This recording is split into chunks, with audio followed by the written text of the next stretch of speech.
šiaip tikėjomės, kad bus tik apžiūra automobilio uždaram parke.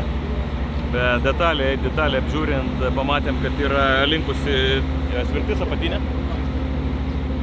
Tai dabar keičiam ją su tokia svirtim.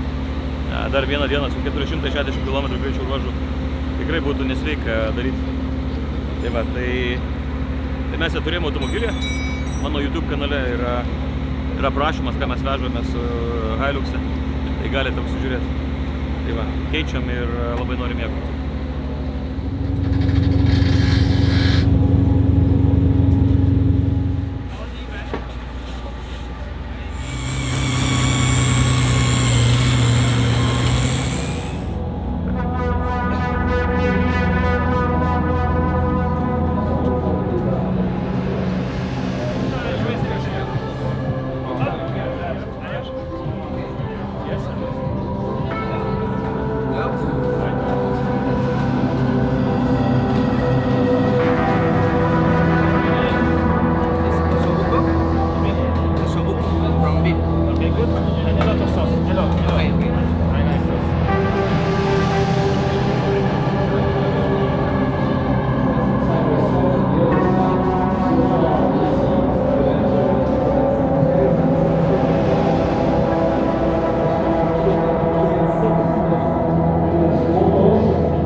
Jūs ką tik peržiūrėjote mano video. Jeigu norite sužinoti dar daugiau įvairios Dakaro informacijos ar šiaip visokiausių nuotykių, prenumeruokite štai čia.